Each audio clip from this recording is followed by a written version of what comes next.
Hey everybody, welcome to episode 23 of It's Just Bodybuilding with my co-host Dusty Hanshaw and myself, Big Ron Partlow. On today's episode, we're going to answer a ton of your Instagram questions on Coach's Corner.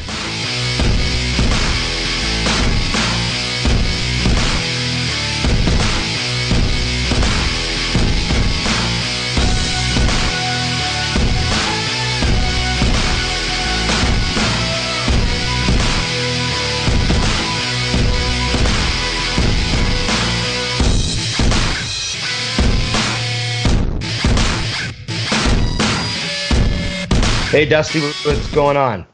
Living the dream. I'm already perusing all of these questions. You're getting ready to answer all the drug questions. Yeah, I've got to. I'm excited. I'm excited about the ones that are sort of ridiculous. I've got a couple good ones. Before we start hammering on questions, we're just gonna do back and forth today, right?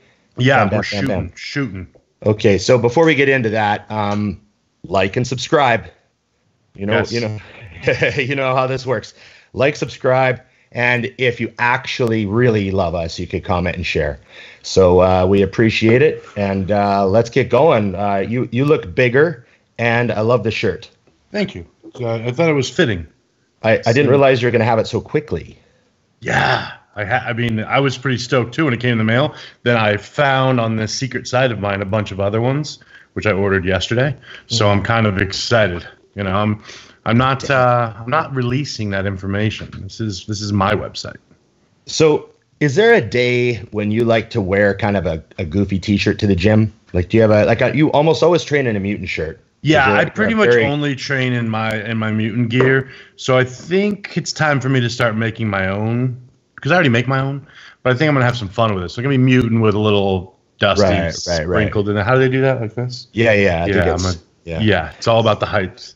I like to wear kind of like, I remember listening to John Meadows. He said that he likes to wear ironic t-shirts to the gym, you know? What? Well, like, Pancake Superhero and like, all those, like, all that stuff, plus all his Marvel shirts and everything. So I was like, oh, I kind of have a thing. I didn't know I did, but I do it. And I kind of wear not weird, but like non-bodybuilding shirts on leg day. Right. I have a big Star Trek shirt that I wear on leg day, like a 4X off eBay or 5X. I've got a giant AC/DC shirt. I've got a giant Pulp Fiction shirt. I sort of wear a leg day hat though. Yeah, the leg day hat I still wear sometimes. So there's just some, I don't know. I think I like to wear kind of a funny or whatever, something non-bodybuilding just to take the edge off, Yeah, maybe the humor breaks down the pain a little bit. Yeah, never know. I like those the big 5XLs for leg day. So that's kind of my style. I like that big baggy too, especially if I'm wearing the tights. These fucking guys in the gray tights and their schlong hanging out in my face all the time. I'm like, oh. Like, can we at least wear a longer shirt? Nobody wants to see your little soldier running around. It's not good. Yeah, everyone knows that gray sweatpants are for showing your dick off. And that's acceptable if you're ready for that level. But if you're not, you're making a negative announcement. It's like dropping your checking account balance when it's negative $26 in front of the hot check. Not a good plan. Another thing too is technically, let's say you are training legs. Yes. Your body goes into fight or flight. And we all know what happens to your genitals when you're in fight or flight.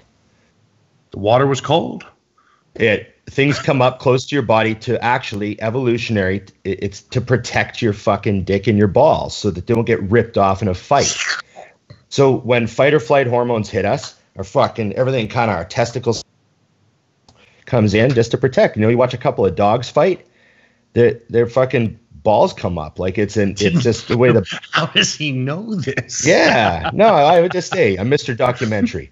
So, somewhere you had a bad experience with a woman that saw something. You're like, no. I was just in a flight. I was just in a street fight. My legs are huge. It's an illusion. Yeah, well, there you go. There's another thing. Quads or something. You're rocking the 32s. And it works perfectly until she busts out a measuring tape. I'm like, no, my legs are huge. She's like, an inch is an inch. Fuck. Yeah, she's all about ratios. Yeah, You know? yeah, that's not. Well, I mean, I get that actually. Yeah, yeah. I understand that. You're like, I'm about ratios too. Oh, What's up, Jedi? Jedi's being a guard. So I got my Empire Strikes Back mug. Wow, you mean business today? Yeah, that looks like a tiny mug. You have like a giant hand. This is this is the only normal regular person mug that I own. I would like to see you actually try to grab that mug because it's not going to fucking work. The handle's too small. Yeah, like I can just like, yeah, it's pretty tiny little mug. But it's like a normal coffee cup, you know what I mean? So, but all my other ones are, of course, as they should be. They're in ratio. They're in ratio. they look right in my hand, Dusty. That's the key. I like this. It's right? Very magical. Is it a huge cup or a tiny hand? We'll never look right know. In your hand. They got big hands, so it's got to look right in the hand. Yeah. No, man. So are we gonna start with some Coach's Corner here and see where it takes us? Yeah, and I want to bounce around, so try my best to look at some different options of questions, and then I'm going to hit some of the ones that I hate answering as well. So okay, so I got one to kind of kick it off. Roll, go. Okay, and I also have a bit of a bet with myself as to how many questions we actually get to, because we sidebar, fucking sidebar. Okay, we'll try to bring it back. Let's start off with something fun. Yes. So I kind of answered this one on my story, but it's not like you and I will. So it's from Motivate Muscle. What job would you be terrible at? Oh my God. Anything that requires listening. No, you know what it would be? It's like, for me, for sure, it'd be being a waiter. Because I'm always amazed. Because, like, for example, you ever notice this is something I'm awesome at? I meet people at a show, right? And I'm really good about, I'm Dusty. Right? And then they say, I'm Jack. And when they say that, I heard nothing. And I'm like, fuck. What is his name? I asked for his name. He gave me his name. I heard him. And I was staring and I was focused. Nothing. I don't know Jack. So imagine that with pancakes. And steaks. No, medium. I mean, I'm going to make it the way it should be. If you say medium well, I'm not fucking bringing it that way anyways. I'm not going to ruin a quality steak. I heard what you said, but I didn't want to fuck it up. So this is medium rare. You're gonna love it. There you go. That's funny. You said a job that I actually did. And were you any good at it? Yeah. They gave me the power section in the restaurant, so I had all the good booze. I was like this big 250-pound fucking meathead waiter. How old were you? 19. And you were a good. I see. That just baffles me. I wanted to bartend at this restaurant. It was a pretty cool restaurant. And they said, well, you can't get behind the bar right away, but if you serve for 3 months, we'll slide you in. Right. And so I did 3 months of dining room serving. And then they put me behind the bar, and then I was like happy, rocked it back there. So right. Yeah, I couldn't do that either. Yeah, the bar was way better. I didn't like serving, but it wasn't, I just was kind of good at it. It wasn't, right. I didn't really find it hard. And you just had to focus and have a sense of urgency. Like you have to walk real fast everywhere. Right. Like when I see a waiter, because I've done that job. Right. When I get served by someone and they slow walk, I'm like, fuck, you got stuff to do. Like I know what your job is like. You can't slow walk. You mean none of this shit. See, fucking already. Bam, bam, bam, bam, bam. Fast. So see, there's another strike against me and being a waiter. Yeah. But what about, like, the other problem though is this, right? And I hate when I do this to the waiter. They're busting by my table real quick. He's got a thought in his mind. I goes, yeah, can I get some extra ranch? That'd be the fucking end of me. Whatever the guy before asked for, gone. Right. Now I'm taking ranch to the first guy. Because the second guy, I was like, yeah, who doesn't want some ranch? Here you go. What the fuck else did you want? Shit. Right. It's you just kind of develop a system. Like I remember, because I bartended for 12 years. I worked in the bar for 16 years, bartended for 11 of them, I think. So anyways, you just develop a system. Like, in a restaurant scenario, every once in a while, you just stop at the till, when you're bringing stuff in. Yeah. And you just look at your section and you just look at every table and you just fucking ranch. That guy needed ranch. And it just you just got to take every once in a while to just do and you just look at every table and relax for a minute and you just boom, boom, boom, ring everything in. But yeah, it gets hectic and you get flustered and you're gonna fuck up. Yeah. And you feel bad, but if you got a good manager, they fucking, promo the table and help you out a bit. But it's a tough job. Some people aren't suited for it because it's just not the way. Like there's other things I would fucking, I don't know. I think boring, repetitive stuff. Right. Like I worked in a warehouse for 3 months at one point, like 8 hours a day. And I remember working in a warehouse for 8 hours a day. And like some of the guys there, they were like fucking they were having fun and fucking rocking the forklift and cranking their tunes, and they're up front rapping pallets and fucking high-fiving, and like some of those guys loved working there, and like some of them made good money too, like the manager and shit, like he was doing okay, and they loved it, but I just fucking could not believe I was spending 8 hours in that fucking like staring at boxes and tape. Like I just I just couldn't believe. The issue is, like, see, I did phone sales before for a phone book company. You kids probably don't know what a phone book is anymore, but they used to have these books. Anyways, I digress. Yeah, so I did ad sales, and I could sell anything, so it was fine, but I fucking hated it. So I had a system in my head that an 8-hour day was X amount long, and at the time they paid you dick, but you got commission. So all I would do is figure out how much I needed to sell to get to $15 an hour based on the full 8 hours, knowing full well I was not going to be there for 8 hours, and I would leave as soon as I was done. Right. And I remember for a while, because I was obviously very good at it, the manager was like, "You can't just leave." And I'm like, "I'm going to go. I'm sorry. It's fine." And I just knew I was making them enough money that they would never fire me. So I'd be there for like 4 hours a day and bounce. There were dudes that worked there. I remember when I was in there and I'm like meeting people, and it's always in like a shitty lunch room, and it's dark, and like you just want to kill yourself from the moment you walk in. The guy's like, "Yeah, I've been here for 17 years." I'm like, "I've been there for like 17 minutes and I'm ready to bolt." You know what I mean? Well, and then the other problem is you got these bosses in those kind of jobs I found who aren't actually important. They're not actually making any money. So their title and the ability to like yell at you is their thing. Yeah. Does not vibe well with my personality. No. Shocking. Yeah. The revelations we come to on It's Just Bodybuilding. Yeah, being yelled at by some chump ass kid was not going to work. Being yelled at. Who would have known? Yeah, how am I unemployable? So yeah, I guess every job that requires me having a boss is a job I would not be good at. Right. And I guess I sort of always wound up. I sort of like working with people. Mm-hmm. Like that's why I couldn't handle like assembly line stuff or anything, because it's just I need to be interacting with something. So yeah, that's a good question though. It is. I like this one.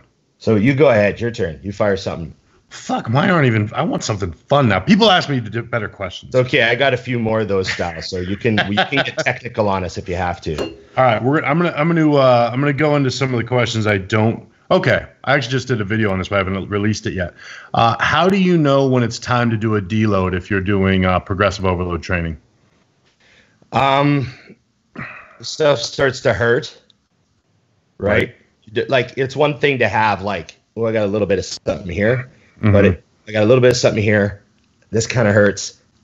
My fucking hip was bothering me on leg day. Okay, right. You're at three things now.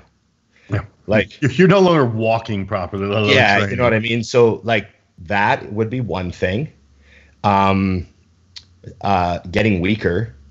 Obviously, like you suddenly, that happens, man. I've been there. You go in and you're like, fuck, I kind of was weak today. And then the next day you're also kind of weak. Okay, fuck. Like, so yeah, that. And also too, I guess it's funny.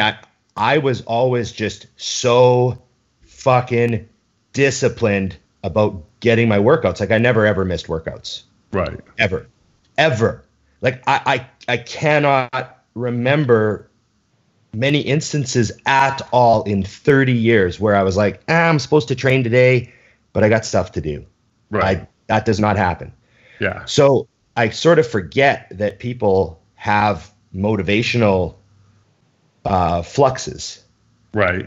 And I guess I do too. It's just that I had the discipline to push through them because motivation comes and goes. I mean, we've talked about that, right? It's this discipline that hangs you in there. Yeah, you just do it anyways. But you know, off season, you should be having fun in the gym, you know? Right. And all of a sudden your motivation to train goes down. That's something you should pay attention to. I probably ignored it more than I should have. Right. No, I hear you. No, it's funny because I put up a video. I coincidentally realized I needed a deload, and I had already scheduled my guy to film. Yeah. Oh, that was good. You know, but what was funny about it was, so we've been going for a while, and we were deadlifting, which is something I'm very comfortable with, and I found myself trying to figure out where to look on the ground, and then thinking about it, my shoulders back, shit I just don't do, you know, and it just kind of hit me like, what the fuck? So I go to Matt. I was like, when's the last time we deloaded? Because I'm like thinking, like, when's it been? And he was like, well, not since I've been back from my bicep tears. And I was like, how long have you been back from them? He's like, 6 months. I was like, shit. I don't think I deloaded the entire time you were gone either. So like you, it's just, I think when you love to train and it's just part of your day, like you said, with the ups and downs of motivation, like I don't really think if I'm motivated to brush my teeth or take a shower. Right. I just wake up and brush my teeth, and I go to the gym at 11. And not only do you brush your teeth, but you couldn't fucking imagine leaving the house without brushing your teeth. Exactly. That's the thing too, is in your whole day, I feel this way about off days that are scheduled.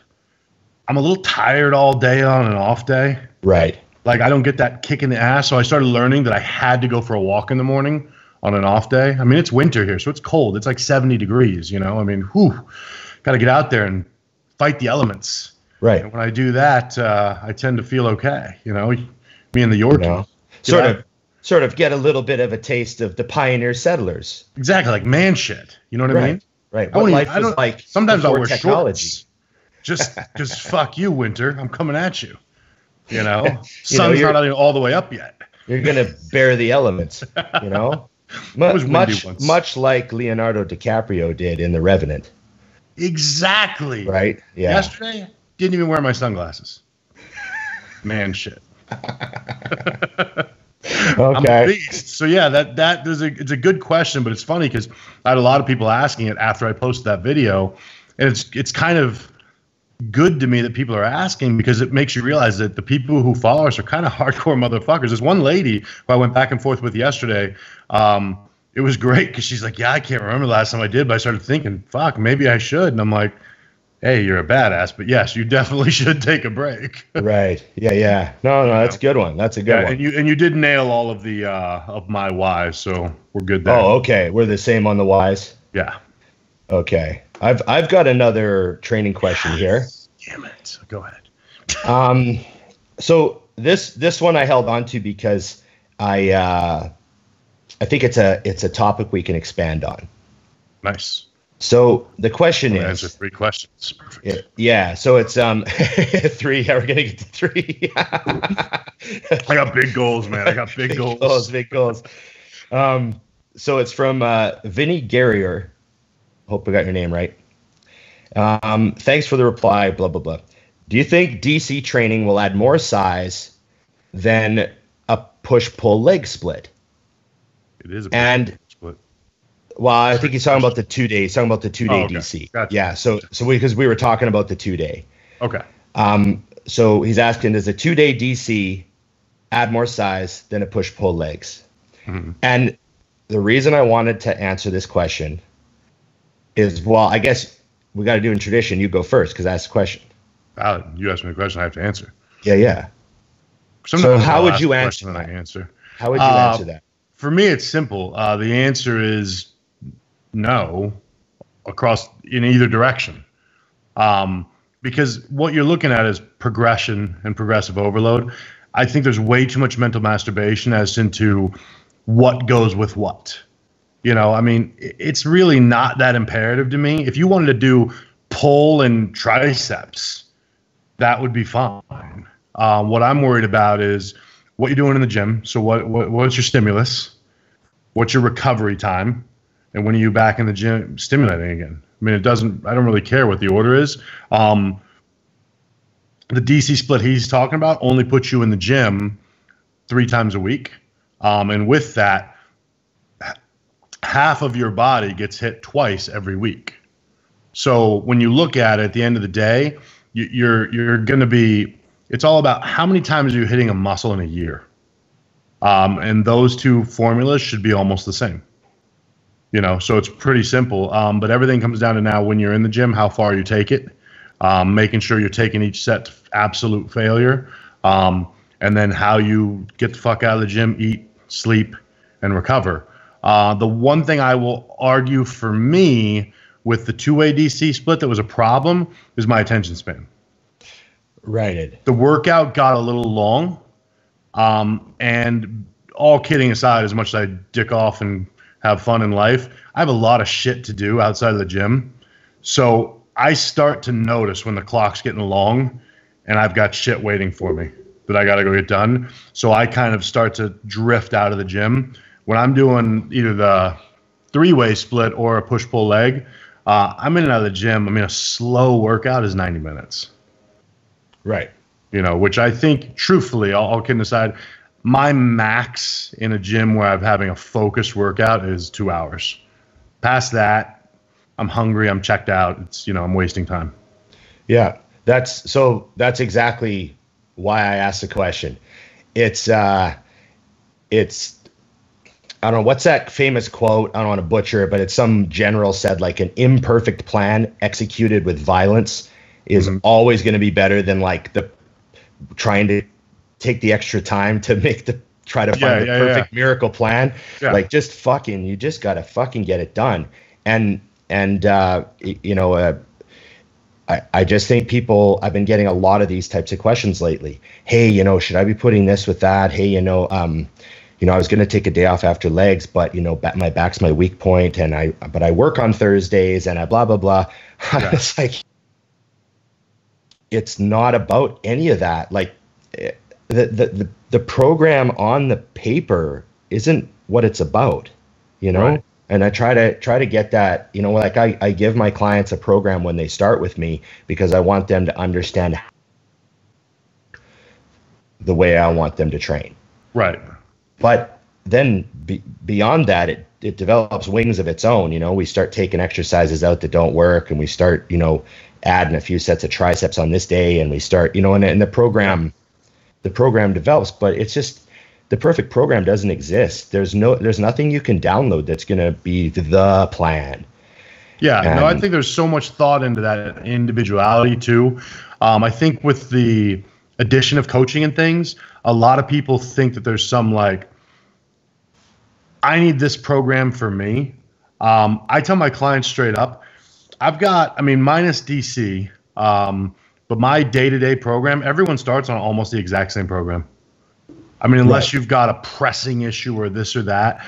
Right. This isn't a copy-paste thing. It's a fucking waste of time. Yes. Like, these are the exercises. Yes. Now, as we progress, and I find this one's not working well for you, this one's a joint issue.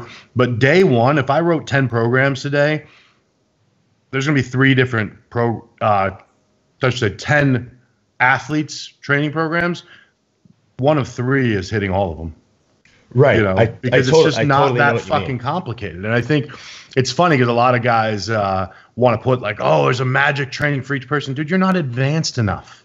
Right. I'm sorry. Like, that's the big thing I press on is I find that the people, and God love them, I was the same way. I was so obsessive about the details, but sometimes it's about the broad strokes. Everybody wants to come in with a scalpel. I found the sledgehammer, get shit done. Sledgehammer does get a lot done, buddy. Just come in, go big. I've had guys even say, what height on the incline? I'm like, which one makes you feel strongest, have the least pain in your shoulders? Yes. Okay, that's the one. Yeah. I had a guy the other day said that he noticed that my chair height on my hammer strength incline press was different than when I trained with you. which was awesome. I mean, the fucking attention to detail was impressive. But I was like, oh, well, the hammer incline is different. The day we did the weird kind of low presses. Yeah, okay. Yeah. That's funny that he remembered that. So, he caught that. That is something where, because he was like, do you vary it all the time? And actually, my answer is, that was a different exercise. Yeah, same machine, different exercise. Yeah. When I'm doing a hammer incline, I have found for the shoulders and everything, I'm sitting on the ground. That thing is so high on me. If not, it's cumbersome. The machine is too small to get. I mean, I know every big dude, when you're done with your set, you kind of jump out of the way and just let it fucking fall. Like, yeah. You got a few inches where you just I'm stuck. Out. I mean, this is the end. So But no, you nailed it. It's really just about don't worry about the mental masturbation of the little teeny tiny details. Yeah. And you'll find too that it's the same as the guy that's on the hammer incline sideways doing one arm and he's 126 pounds. And no disrespect to the idea, but I want to walk over and say, why do you think you're so advanced that just using the machine properly with some fucking weight doesn't make sense? Yeah. I know what you mean. It's like, when you get a guy comes to you or a girl and say, well, I really got to do a lot of leg work because I need to bring my legs up. And I'm usually thinking, actually, you just need to learn how to execute your leg exercises properly. You don't need to do legs twice a week. Yeah. You just need to learn how to train your legs. You're in here doing, if I understand if you want to exercise or train to be an athlete, I know nothing about either one of those things. But if you're a bodybuilder doing goblet squats with a 40-pound dumbbell, it's good exercise. It's good exercise, but your legs aren't going to grow from that at all. It's 40 pounds. It's a 40-pound dumbbell. You're put 3 plates on your back. Yep. You know what I mean? So that's just how, and I had this talk with someone the other day about why I was so drawn to Dorian style training when I first started. Right. And I realize now, looking back, that a pattern in my life has been that I'm drawn to efficiency. Right. You know what I mean? I wasn't aware of it when I was young, but there was just something efficient about how he spoke about training. Yeah. And I was like, because I just hate wasting time, and I hate when people waste my time. And I think that's just been a theme in my training. Well, maybe think about it. That is what that's why you get hired. They say, I'm at point A, that's point B, and I've heard if I hire you, I get there faster. Right. Yep. Yes, you will. Yep, you will. I mean, and I think the most basic way to summarize this is Dante preached it to me, and I'm sure 1,000 people preached it before him, but it's quite simple. If you're doing incline bench, 315 pounds for 10 reps, I promise you, when you're doing 405 for 10 reps, you will be bigger. Oh, you'll be a different person. You'll be a different person, yeah. And I didn't mention anything about eating. I didn't talk about drugs. The bottom line is those things, sure, they're going to be a part of it, but when you're doing another 90 pounds for the same 10 reps, you're going to be bigger. The end. Yeah. Yeah, for sure, man. Okay, your turn. Nice. We're back on track, Dusty. Back on track. We're into 4. Okay. So we're at 4. We're going to break the record. I wonder what the record is. Many minutes, 6 at best. And that's when I'm lying about inches. 6. Yeah, and that's 6 winter inches or summer inches. Yeah. Were you in the pool? Were you just in a fight? Now I have that going for me. Okay. This one is from Muscle Freak 47. And he asks for HGH protocol. You guys prefer dosages, timing, etc. I'm going to expand his question before I ask it and say that pertains to all drugs on the planet. Dosage, timing, etc. Yeah. So, and the reason for that is I want to get your answer that I feel that everyone's missing. Go. So we're just going to talk. So am I just going to answer about the HGH? Yeah, answer about the HGH, but everybody understand we're talking about everything. Go. So I think people put way too much unnecessary stress on themselves trying to figure out the timing of everything. Mm-hmm. I've had a lot of clients lately. They're like, hey, can I split up my, let's say they're taking 300 milligrams of compound X a week. Mm-hmm. And compound X has a half-life of 72 hours. Yep. So they're taking like 100 milligrams Monday, Wednesday, Friday. Right. You know, they're like, can I take a half every single day? Mm-hmm. And I understand that. I just say, hey, if you want. Yeah. But I don't think it's going to make a difference because they also have other like long acting stuff underneath that and all that stuff. I just think, I mean, if they want to, that's fine. If you want to like micromanage your GH timing so it's at 8:35 p.m. every night, 22 minutes after your last meal. Right. You could do that, but I never did that. Mm-hmm. I think half the time the rule was just don't forget to take it. Yeah. No, that's absolutely the magic. I just took it at bed. I usually just took my GH at bedtime, but you know, and I moved it around and tried a few things and didn't notice a single lick of difference ever. I think that's a big one right there too that you just said, which is there's so many things that we're jammed with, right? You got to have an intra workout now. Oh, the Perry this and I love Perry, but anyway, lot of different things that people jam on. But what I find interesting is, or in the opposite direction, branched chain amino acids, right? They were God's gift to the world. We all loved them. Then some new study said they suck, and now we all hate them. And I'm over here going, I actually can still tell a difference. Right. I take branched chains. So irregardless of your fucking paperwork, I know what I feel, so I'm going to take branched chains. I also use freeforms. Same thing with gear. Like, you know, here's a fact. If you wanted your levels to be prime and perfect all the time, then whether you're taking a TRT dose of 200 milligrams of test a week or whatever else you're doing, you would literally divide it by 7 and take it every single day at the same time. That would keep your blood. Or why not divide it by 14? You know, take it twice a day.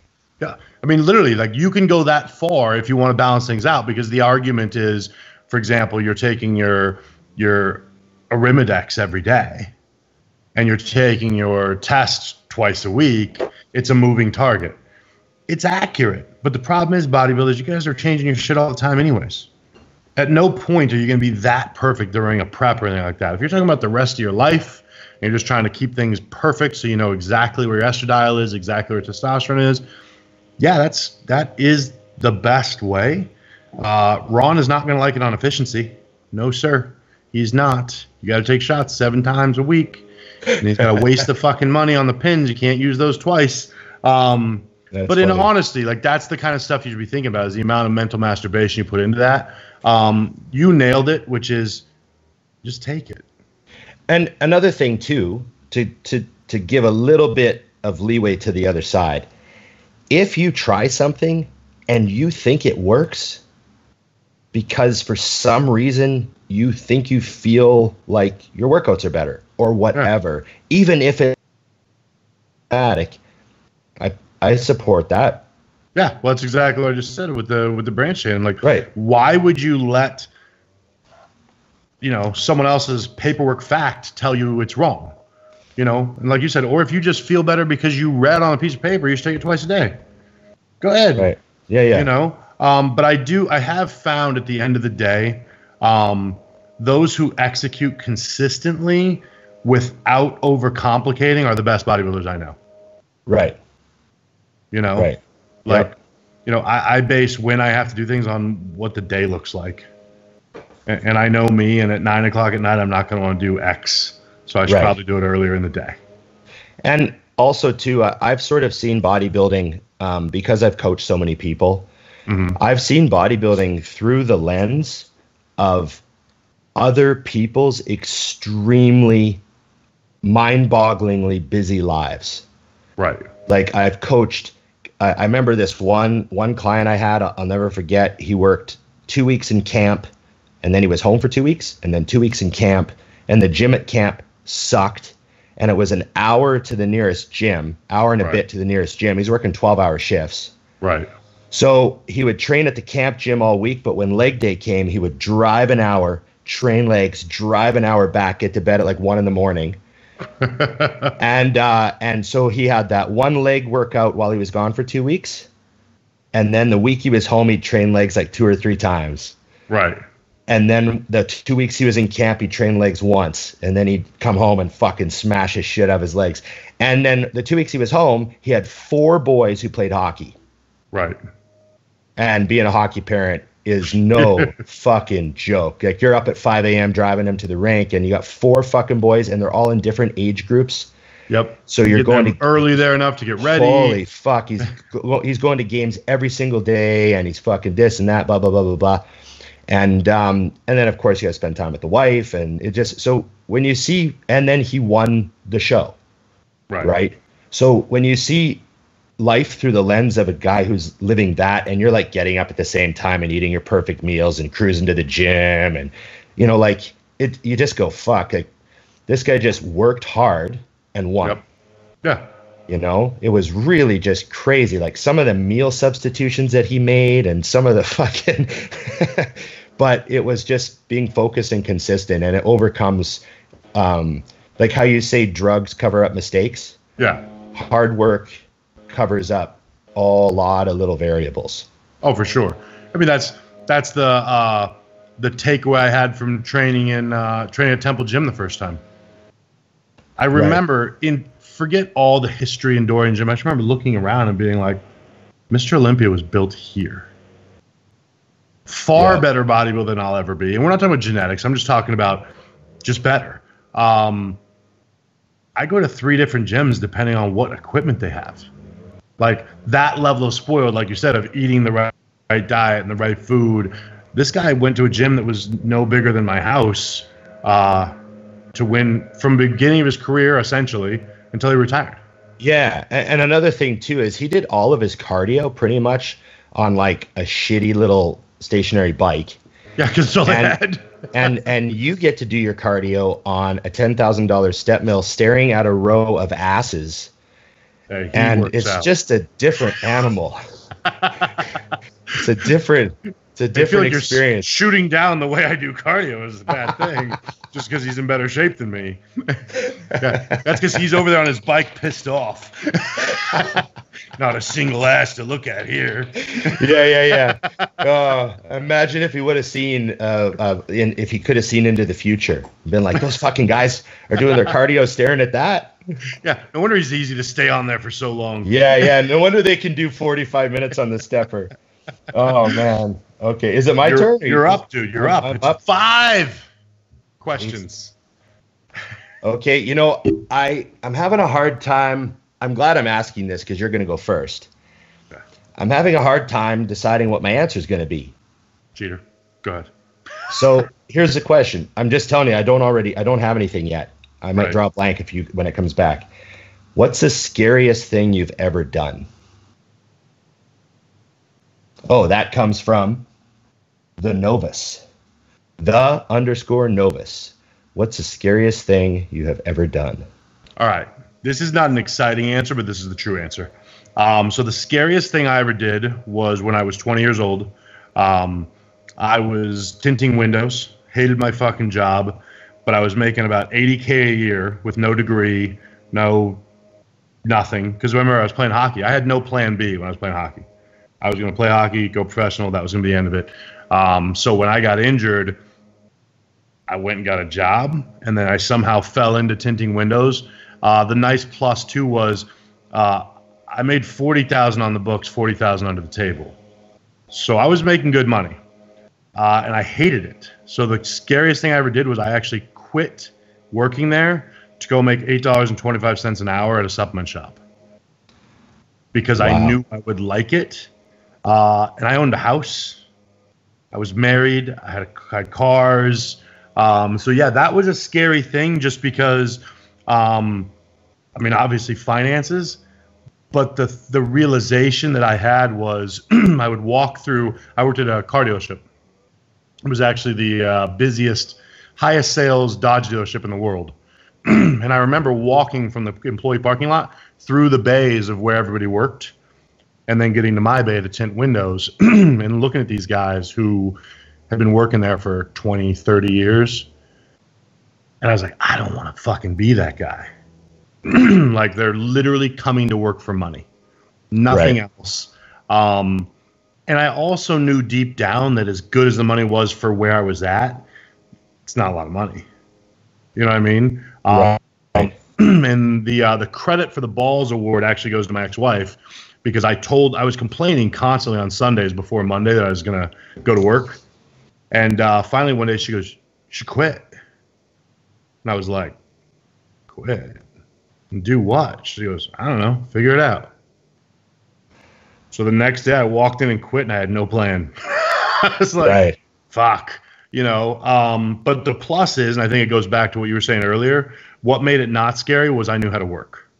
Yeah. So when you fast forward the hands of time there, I ended up buying all of those stores that I worked at for $8.25 an hour 6 years later. Yeah. Sweat equity. And I sure as hell made more than $80,000. So we're all set. That's good, man. It's funny because you went with the scary, like life experience scary. Yeah. Right. And I've got a few of those, but the truth is, looking back, I don't really remember being scared. Right. You know what I mean? I remember sort of like you said a key line there about you knew you had the work ethic. Like you knew how to work, so you're going to be okay. Yeah. And so I guess initially I sort of thought like when I left everything at Edmonton and sold my house, and Emily and I moved out here to start fresh. Right. That was pretty scary, but it wasn't, because I knew Mutant had my back, and I just your money from selling your house. Yeah, I had a big lump of money from selling my house, so I knew I had a down payment for a condo, and we were okay. So it wasn't really scary. I sort of was triggered by a couple memories I have from when I used to ski, actually. Right. Because I don't know if I've really mentioned this on the show, but I used to be like a ski fucking fanatic. I started skiing when I was 3 years old. And I think the last time I skied, I was 16 or 17, and I was just too serious about training, so I just quit. Right. But I was like the type of kid that went to the mountains all the time. Like I skied every single night in the river valley. We lived like 15 minutes from the river valley, so my parents just run me down after school and drop me off. I'd ski till 10 p.m., and then on the weekends I'd take the bus to the mountains. Right. And ski all day with the older guys, because like I trained with the older guys. Just like bodybuilding. Just like bodybuilding. The older guys saw that I was like a little crazy, so like some of the older guys would be like, "Come ski with us," And you're a mess. Come with us. Yeah, you're gonna be fucked. You're gonna be even more fucked up when we're done with you. And I just remember like doing some crazy stuff. But there was one time we were in Jasper, and we were skiing Jasper National Park, one of the most beautiful places in Canada, and we're up at the top of the top chair, very, very peak of the mountain. It's called the knob chair. So we're at the very top, and that's kind of where guys go to maybe hit a little bit of out of bounds stuff. Right. And we were skiing out of bounds, and it was just sick snow. Like it had fucking dumped. Like it was crazy powder, and I was trying to keep up to these guys, and I was a really good skier for my age. I was probably 15. Right. And they were probably 18 or 19. Right. And I was keeping up really good. And we all had our wipeouts and our bails. But this one time I fucking fell, and I slid upside down. Do you know what a tree well is? No. So you have an evergreen tree, right? Right. like a Christmas tree style of tree, right? For those of you who aren't, For Dusty. Yeah, for Dusty. So, giant fucking 100-foot tall Christmas trees, right? That's what you're skiing between, right? Right. But just imagine if there's been 15, 20 feet of snow that year, there's going to be a giant fucking cavern underneath the tree all the way to the roots pretty much, or all the way down to the ground where there's no snow. Because the trees. Because the branches. So there's 20 feet of snow, but if you fall into the tree, there's actually a fucking 10-foot, like it could be a 15-foot hole. Right. Underneath, and you're upside down, and it's pitch black, and you've still got your skis on, and you can't fucking move, and you're kind of half buried in snow. Right. And I fell down this one. It was probably like an 8-foot deep hole. But I fell down it, and I remember the feeling of fucking panic that I had was like unbelievable. That was the most scared I've ever been in my life, because I thought they were all ahead of me. Right. And I was like, what's it going to take 20 fucking minutes for them to find me, or 30 minutes to fucking Will hike they back find up? me? Yeah. Yeah. And like 10 minutes, even 10 minutes, like I'm sitting there thinking, I can't even do 10 minutes. Like I'm going to lose my mind. You know, I was like really scared. Right. And I don't know how much time passed, but it was like a couple minutes and I was yelling. And then I fucking saw some light and guys grabbed my boots. They pulled me out and they were all laughing. They were like, holy fuck. You know, like fucking could have died. Because that's kind of like, you know, that doesn't happen a lot. There's not a lot of them, but that one just happened to be like a pretty big well. Right. And so yeah, I was just that was the most scared I've ever been, I think, as far as like wondering if they were gonna fucking find me. And I was like trying to get my skis off, but it's really hard, you know. Oh yeah. And yeah, that was just that's probably the moment I remember when I thought like, holy fuck. Yeah, that's another level of scary. I have zero moments like that in my entire life. Right. Like, you know, apparently, I'm on the safety zone of life. Right. You know, that actually is a cool question, though. I bet you those are the kind of things I'd love to ask other people, because people have that fucked up shit happen to them. You know what I mean? And I think what you said is like, there's a case where you're almost helpless, whereas everything that's ever scary to me that's happened, like you said, it wasn't really scary. It was more like, how am I going to figure this out? But I'm going to. It was more risky than scary. Right. Well, it was scary for you. Yeah, for you it was scary because you're literally like, so this could be it. I could die right here. It wasn't planned. I've sort of always been a little bit claustrophobic too. Oh, okay. Like I sort of like if a space is tight, I'm like fuck, you know, a little bit. And so that was just like overwhelming. Yeah, I hate because too. I'd skied. I'd skied, I'd fallen into trees before, like, you know, but you just like crawl out and laugh and stuff, you know, but that time was like just bad case. Oh yeah, no, that sounds fucked up. As I was picturing in my head, I'm like upside down, stuck essentially with my skis. Pitch black. And no idea where your people are. It's not like you knew you were in first, so someone would realize they didn't see you. Yeah. Yeah, I need a flag for that kind of shit. Okay. I'm like the one with the bike, you know what I mean? The big fucking flag. Right. And that is why I drink hot chocolate down in the hot tub instead. All right, this is an interesting one. So I'm gonna bring you into the social media worry world. Okay, here we go. What are your thoughts on a woman that you're with who doesn't want to show any connection with me on social media? Okay, so like it's somebody's asking you this, so he's dating her and she doesn't want to connect social media. I want to see. Anyway. Yeah, so apparently she doesn't like his stuff, comment. Yeah. She doesn't like his stuff. Yeah, like, you know how the world likes things now? Oh, I thought she was like, I don't want to have anything to do with your Instagram because I don't like your posts. Yeah. No. So you got to read into this shit, man. This is a tricky world. Go ahead. Yeah, so, I mean, let's just face it. That's kind of weird. Obviously, there's a timeline for actually coupling on social media. Like, you know how sometimes people put like the person they're with is in their bio, or they just post a picture or something. That is totally up to those people, the speed they want to take that. I think people rush into that way too fucking soon. I think it's a mistake for people to Instagram story any of their first 10 dates. Agreed. Like, because oftentimes there's not an 11th. Yeah, no, like you know, they're on date number 2 and their Instagram story and their meals, and everyone can figure out who they're with. Yeah. And then even if they don't, like, it's just kind of, and maybe I just think that that's nobody's business, but I think it puts pressure on the whole dynamic. I assume it would. And so I think it's a mistake to rush into, you know, actually announcing shit on Instagram.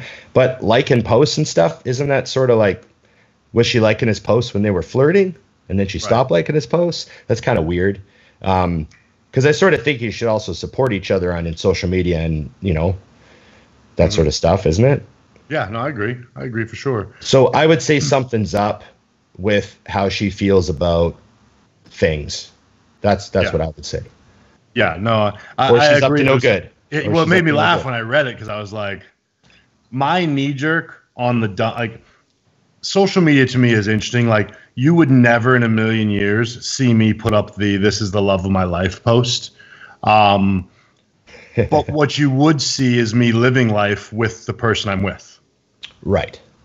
You know, I always find it weird when someone puts up a story like, "Oh, I love you, Abby." Well, then fucking text her, because that has nothing to do with me. And I assume you love her. She fucking lives in your house. She puts up with your shit. But at the same token, I would be a little worried if a girl won't like your shit, because my knee jerk, if something doesn't make sense to me, I feel like I don't have all the facts. Yeah. So my thing would be, so what are you telling people about us? Because you're following my stories, you're coming home at night, but you don't want anyone to see that you like my stuff. You know what I mean? I find that to be a little bit questionable.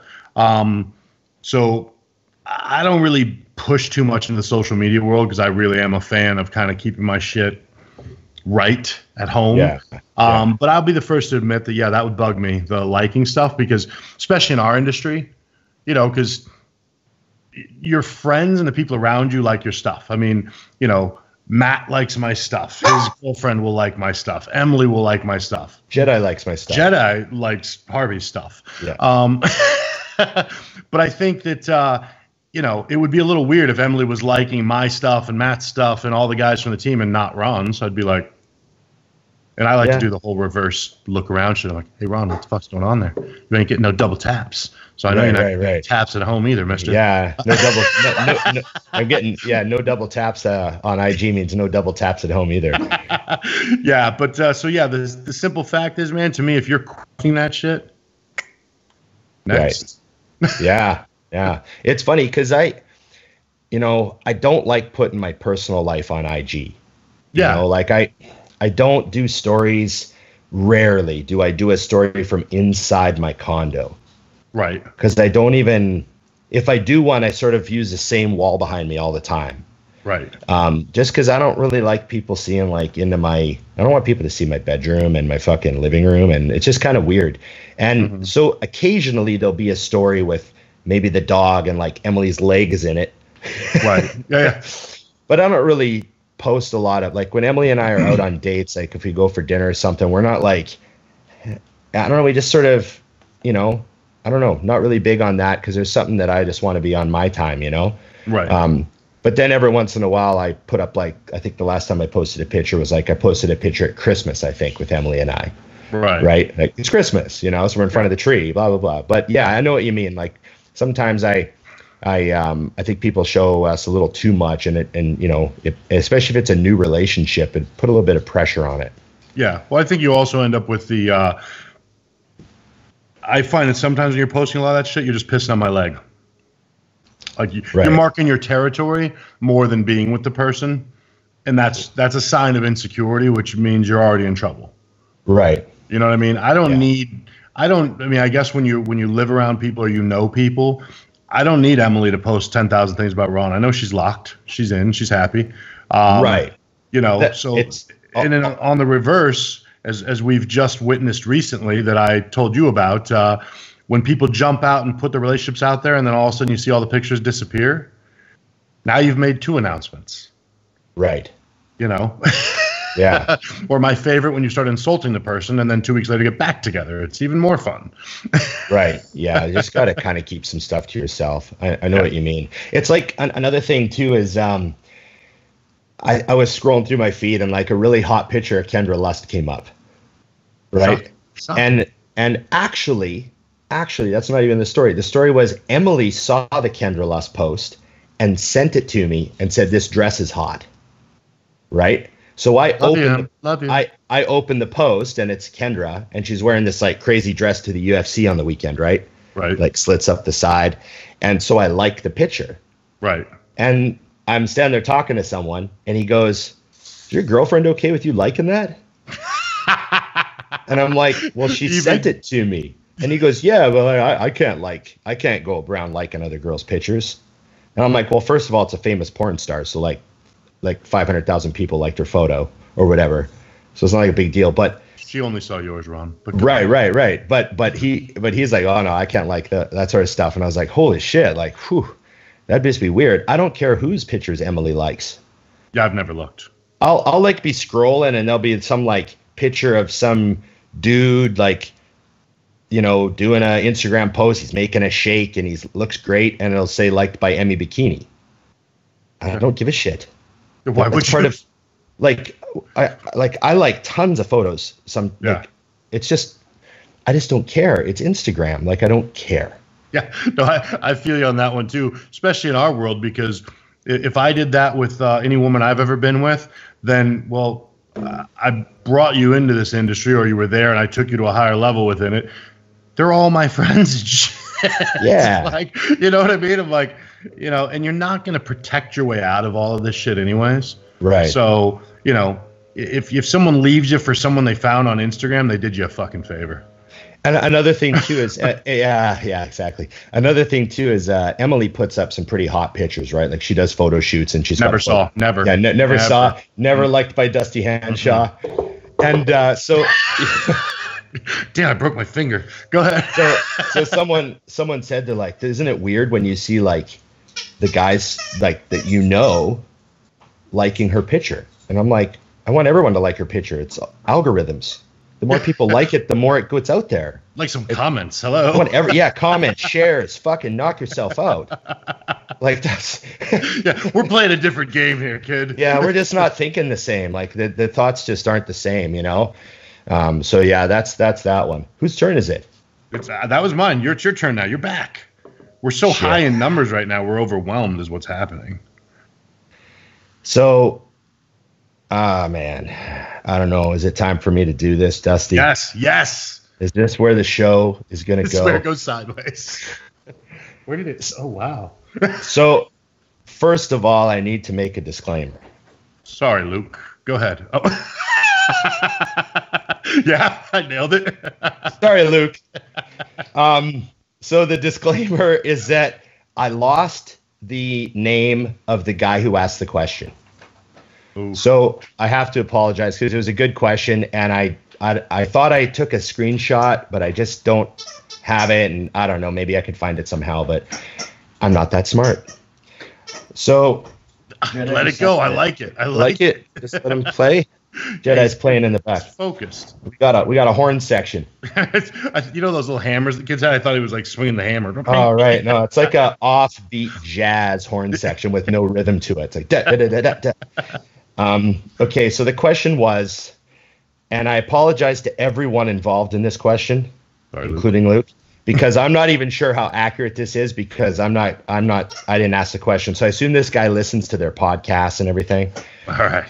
So he says, Luke likes anal, Fuad likes boobs, and James likes feet. What do you guys like? Wow. Wow. I like this. I like this. I like this. Now, the only thing I don't like about this question is this whole idea that I have to choose. Right, like you have to boil it down to one word. Yeah, like you mean to tell me I gotta lock it down to one thing. I assume he has simplified all of their input and boiled it down to one word, but yeah, that's where we're going. Okay, well, I'm just gonna go with I have a show called Dining with Dusty, and dining is my favorite thing. If I could dine and then she wanted to dash, I'm okay with that. I am still the winner. I'm still the winner in that situation. Right. You know? So yeah, that's a simple answer for me. I assume you mean from one end of the buffet all the way to the other end. Well, hey, I mean, yeah, I'm not just gonna stop. I mean, who chooses? We've already been over this part. Yeah, you're not gonna skip the salad bar, are you? Oh, absolutely. Someone's gonna toss it. Dusty. That's the rules, man. OG since 92. I don't know how. Yeah, when this became a fad, I was like, well, you guys just got it? Yeah, all these new jacks talking about, ass eating's this new thing. I'm like, huh? New to who? Hey, like I said, some of us have been pioneers, Dusty. I have a great story about that, actually. So I have to break this into a story right now. Okay, we're doing a Bill Burr sidebar. We're going off. You'll love this. So I'm at the Olympia one year, And when people walk up to you and they go, Ron, what's going on? And then so a guy walks up and goes, Dusty, and I turn and I look at him. It's this built dude, good-looking guy, nothing like me. And I kind of looked at him, and he could see. I was trying to decide, am I supposed to know you, or do you just know me? This is the first game I play with everybody. I know that game. It's very painful. It's intimidating. I'm like, ugh. Stresses me Because I'm thinking, I should know you. I mean, he's a big fucking dude, and he's got a hot girl with him. And I'm like, hey. And he goes, you probably don't know me. I'm Jake. I'm Jamie's husband. And I go, Jamie as in my ex-wife? And he goes, yes. And I go, oh. And he goes, but it's actually my ex now. And I was like, oh, okay. And we talked for a little minute, and I decided I liked him, and I didn't know who the girl was that was with him. And I go, hey, you know that thing she does with her tongue? I taught her that. And his girlfriend lost it. She fucking lost it. She starts laughing. This girl randomly high fives me. But he must have laughed too. He lost it. He hired me a couple weeks later to help him. He gave you money. Greatest dude, man. Oh, yeah. It was good times. He laughed so hard, and I'm like, this is my kind of guy, because I would laugh my ass off with that. I can't believe he wound up giving you money.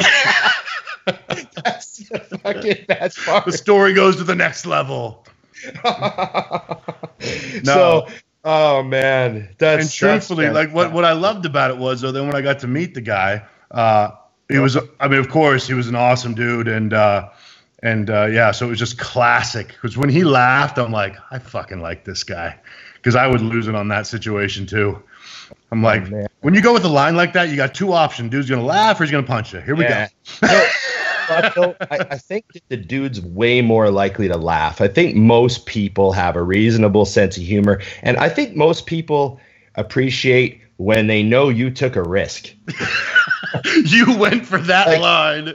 I honestly, I've had people say some offside stuff to me before, but yeah. I could tell they meant, I could tell they were trying to be funny. This is going in. So, and I give people quite a bit of leeway if I know that they weren't trying to be a dick. Yeah. If I think someone was honestly trying to break the ice with me, or trying to hey, we got that buddy, that sort of stuff. Hey, we're Eskimo brothers. Yeah, we're Eskimo brothers. Oh, I've got a few interests. I don't want to get into that. Sidebar. So when you look at the Olympia stage, go 3 from the left. Never mind. Oh, fuck. Sorry, we could really take this show to a dark place here. I'm sorry. I'm back. Yeah. This wasn't my question. This was yours. No. So, This seems to be fitting so well right now. I know. So, okay. That's a very good answer, Dusty. Thank you. Do we move on from this question now? You didn't answer, bitch. Nice try. I brought up a salad bar. Where are you at? Yeah. Whenever someone asks a classic question, are you boobs or ass? Right? That's a classic question. Ass man or boob man, right? Good. I have a simple answer for that. My answer is, big tits are nice, but they're like air conditioning. You can just get them put in later. Valid. And so I always went with the ass. I was always an ass man. Mm-hmm. And I guess I saw that as you could tell more about your investment. Well, she invested in it first. Right. You can just, so I'm sort of an ass man. I've always been. And then a sucker for nice legs too. You know what I mean? For sure. But I think after all these years, I think the most important thing is level of dirtiness. I mean, let's be honest. Valid. It's very valid. It can all be useless things. Oh. Like a lifted truck that you don't want to take out in the mud. I'm 44. I don't have any time to waste. At this point,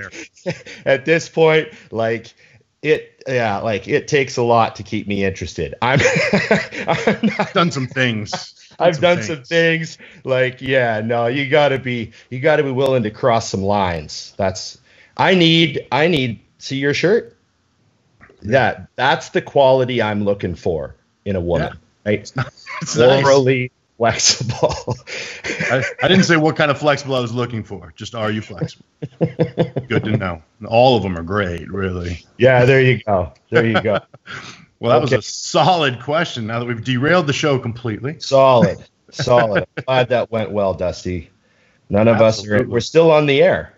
Yeah, as far as we know, and we haven't loaded this yet, but yeah. Okay, you're next. All right, we're gonna bring it back. I'm gonna get us back out of trouble here. Can we salvage this? Can we? No. All right, here we go. We're gonna keep it on couples. Oh goodness. BM Wellness wants to know: do you recommend couples who compete do shows together or compete on opposite schedules? Oh. Well, I'm going to add a second piece of her question because she asked another question. Any advice for wives or girlfriends on how to deal with our men in their competition preps? So you're going to answer both questions in one. Okay, I'm going to get real. I got you, B. I'm going to get real on this one. I can't imagine doing a show the same day as my girlfriend or my wife or, well, Emily. Same thing. We've been together 8 years. Yeah, I can't imagine doing a show the same day. I couldn't wrap my brain around that. People that do that, they're amazingly generous to their spouse. I competed to win. Like the way I competed, it wasn't like for fun or like to see how I do at this show, and it was like I was absolutely training to win every single show I did, and anything less than winning was a huge fucking massive fucking disappointment. And there's no way I had any mental space the day of the show for anything else. It absolutely everything's about me that day. That's how I competed. And I wasn't a dick about it. I had great people around me. I tried to make the day fun, tried to keep it light, tried to, enjoy myself. But it's about, like, I'm not fucking worrying about how you're doing or how you're looking. I would not have been able to do that. So my hat's off to couples that compete together. I do know what it's like to prep at the same time. Right. I always found that to be no problem at all. Easy as fucking could possibly be. You just, what's there to complain about? Cook your meals, eat your food, do your work, train in the gym, watch TV together for an hour a day. So you got a little time together, do something, keep it normal.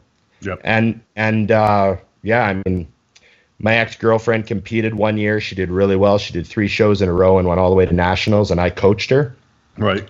And so I coached her through 3 shows over the course of I think it was 6 weeks or something like that. So the whole prep for 4 months, and then 3 shows in a row.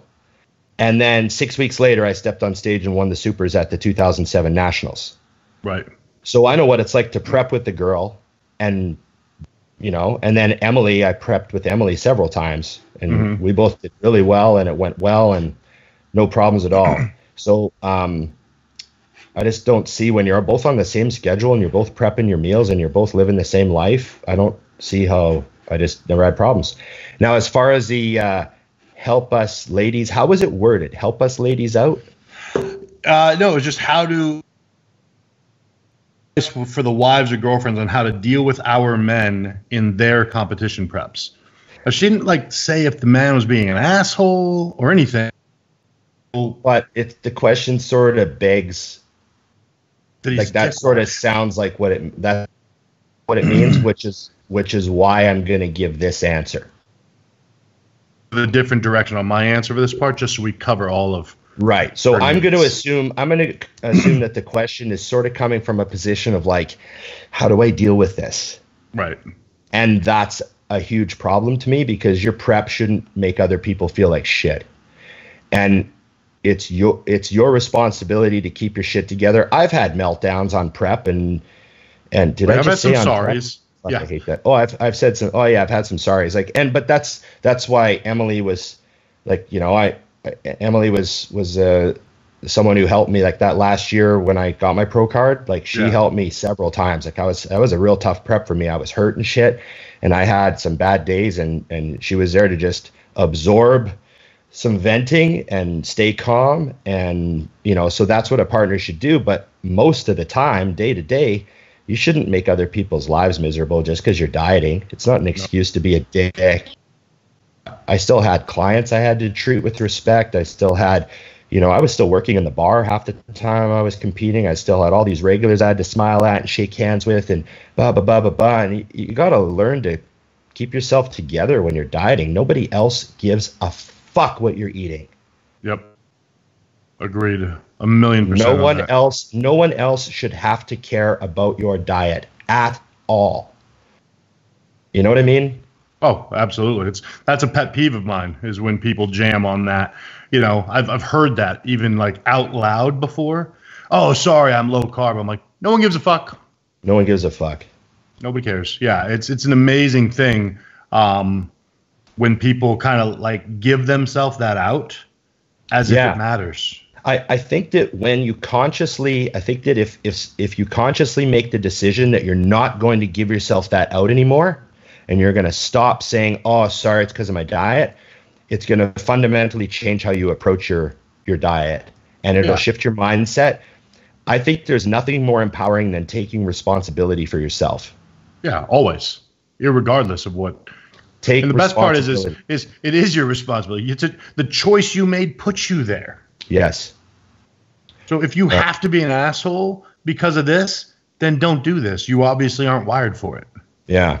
Yeah. You know, no, I feel you 100% on that. I agree 100% on the competing. I wouldn't want to do the same show, maybe once at the very end. If I was at a point in my career, like I guess I could say this, like if I was at a point in my career where maybe I was just doing the show and she was there to win, I can take my back seat when I know it's mine. But no, I would much rather. I like to go and be pom-poms and cheering. Yeah. You know, I've prepped actually every woman I've dated in the last however long, married to. And if I could change one thing, I would not prep someone that I was with ever again. Okay. Not because we had a bad experience, but because I really would like to be pom-pom's boyfriend, husband. Do your thing, girl. And enjoy that seat, because, you know, it's something that I've talked about people before. Like, I don't need any proof that I'm good at what I do. I could fucking announce, hell, I'll pay for it, who I hire for them. And to whoever I would hire should be pretty stoked, because that is a pretty high note on their abilities, in my opinion. But yeah, if I ever end up in a situation where that's a possibility again, I won't be doing prep. I will be there cheering. I'll kick your ass in the gym. And when he tells you stop being a pussy, I can rub your back, because I don't really like being the guy that tells you stop being a pussy. Right. But if I'm coaching you, that's what you get. There's a been there, done that about it. Yeah, I mean, and I remember when I was younger and kind of cementing my space as a prep guy, maybe ego would not want me to let every woman I've ever been with is very talented in the sport as well. So I'm going to hand someone an overall winner. So my ego might have a hard time with that. Now, man, no. I mean, I'd love to just be a part of it. And like you said, I would love to prep with you, because the difference for me is when I'm in prep, I don't do anything. I don't go out. I don't do other things. It might be boring for you if you're not in prep. Right. But on the flip, you might enjoy me more if you're also really tired. Yeah, if you don't want to do this shit. But I am also the person that, like, if you did want to go out, see ya. Like, I'm not the guy that's like, you can't go out to the club without me. I have to piss on your leg. Right. I don't dance anyways. Go ahead. Yeah. No, totally. Get it done. So those are simple. And then for me, as far as the if the question on how you handle your man is not from a negative connotation, I think the greatest thing I've ever had in a relationship is a woman who's not full of shit.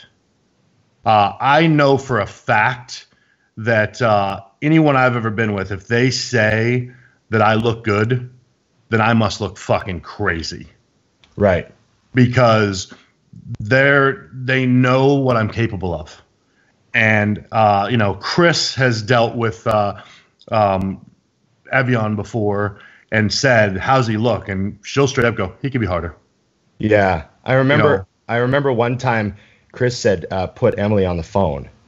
Mm-hmm. And I put Emily on the phone. This like 2 weeks out, and she's on the phone for a second, and then she just goes, "No," and then she gives the phone back to me, and Chris is like, "Okay, let's do 1,000 carbs tomorrow." And I was like, "Okay." And then I go, what did he ask you? And she goes, "Oh, he asked if you were the fullest I've ever seen you." Yeah. And I was like, "No, not even close." And he's like, "Okay." Yeah. Because I think I just had like 2 high days in a row or something. Yeah. But that's what I mean. Like, if I think that some people like to be coddled, that's what Instagram's for. You know, I need the person at home and the coach to be fucking truthful. Yeah. Including if it's the day of the show. Yeah. You know, and I've had to bear that burden before when I wasn't prepping someone that I was with, and I watched the entire prep and it was terrible all the way to the end, and I was just trying to keep the positivity up. Yeah. And then after prejudging, she came out and she goes, "Now be honest." I said, "You look terrible." Right. But it was funny because it was like a relief. Yeah. I was like, "You lost a lot of fucking size," but when you hire somebody, my job as somebody who also does this is to shut the fuck up. Right. Yeah, you have to get out of the way too. Yeah, I know what you mean. Know, and I got my job back after that. The job I just told you 36 seconds ago I don't want anymore. Yeah. So is it my question now? It is. So this is from my training partner, Braden. So he's B Palm Tree on Instagram. Why Palm Tree? Where does he live? Well, his last name's Palmer. So he just like, I don't know. And now I'm gonna try to guess where the tree came from. That a boy. I don't know. Maybe it's just fucking. Just fucking coming up with names. Okay, so this one's for Braden. Apocalypse, end of the world scenario, zombies, solar flare, plague, whatever. Take your pick. What measures do you take to secure yourself a gym, food, and supplements so you can continue to bodybuild through the apocalypse and be the biggest freak in the world? Wow. Well, wow. I mean, the measures that you take. Yeah, you're not stopping. It's fucking leg day today. Yeah, you got to get your ass in there. Most people have been wiped out. There's chaos, but you got to keep training. Because there's a show coming, and who knows? Yeah. Wow. Okay. I think we'll have to answer this together because that's a tough one. We'll have to build this one. So you're gonna need a gym, right? So what would you do? I think if I could start this part, I think I would just fortify my gym. Yeah, because you could just stay there. I would just go live at my gym. So I would fortify it, board up the windows, metal bars, perimeter. I could have like guns through holes in the wall where I could fire around the perimeter of the building. I would fortify the gym. Right. See, and I had a similar mindset. I was actually going to immediately get in my car and drive to Utah because my client Bronson has his own gym. Right. And he's an avid hunter. So weapons. And it's probably. And we have food. He just killed. Yes. And he just killed a bunch of fucking deer and shit like last week. Okay. Yeah. So I've got my food covered. I got my gym covered. And he's going to kill some motherfuckers. So we're in a good spot here. His kid will kill more people than I will. Right. Yes. Yeah. Okay. Awesome. So we're on the same boat so far. Now you're gonna need some allies. You're gonna need to invite a couple people because remember you have to share food. So you don't want to invite a bunch of people, but it'd be good to have someone to help you defend defend the situation. Like you by yourself, that might be a little too much, but there's at least 2 of you. Well, I got Bronson, which was a little bit ballsy because he's gonna eat a lot, but he's gonna kill a lot too, so that's good. Right. Okay. And I think I might bring in like one of those guys like what's that guy? And I just read about him. He's such a douche. That Amin, the guru. Yeah. Because here's the way I look at it. Like, he's so full of shit, and he has a way of drawing attention to himself. So he could be like, yeah, okay. So, like, the zombies are gonna come to him. But I think when their eyes start to glaze over when they realize he's full of shit and all the things he's talking about, Bronson can pick him off from a distance with a bow and arrow or a gun. And they might kill him, which is a service to the world. Well, there you go. Wow. Is that a little pointed? Could you tell he pissed me off recently? Yes. Yeah. We'll have to get the details. Yes. Now, what about food? I got food.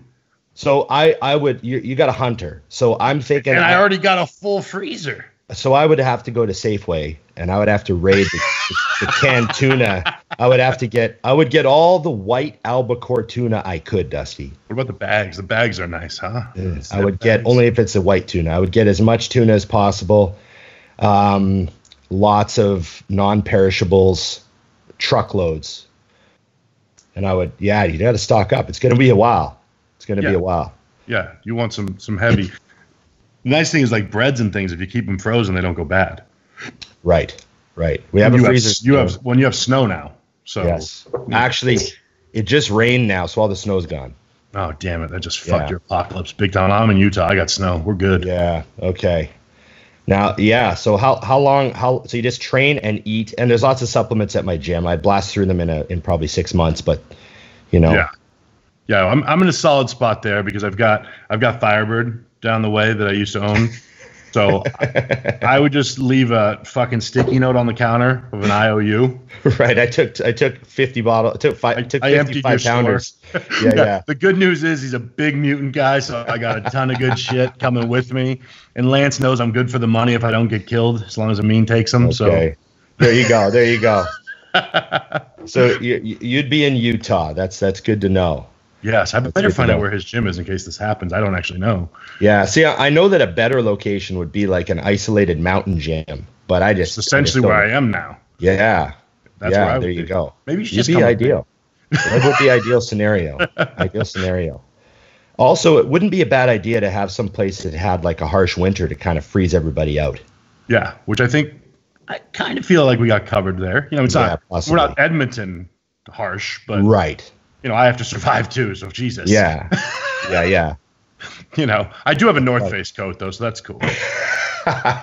You're fancy. I'm ready. It's for those Arizona winters. See, brought it back around. Circular. Everything's got right to the start. Right to the start. How are you feeling about that, Dusty? It says hour 35. I feel like we did well. I think we really brought it all together there. People know some important shit about an apocalypse. Yeah, that was a good question. And salad bars. So, yeah, we've covered a lot. And how jaded I am and difficult to impress. Yeah, very valid points. See? You guys are learning more and more about us. And don't whine to me about your quads burning. My quads are burning. I don't care. Your quads are burning. That's fucking gold. Okay, Dusty. We will be back next week. We're going to get a guest lined up. I got a couple people that I've been chatting with. So we'll have to talk right away about who we're going to nail down. Sounds good.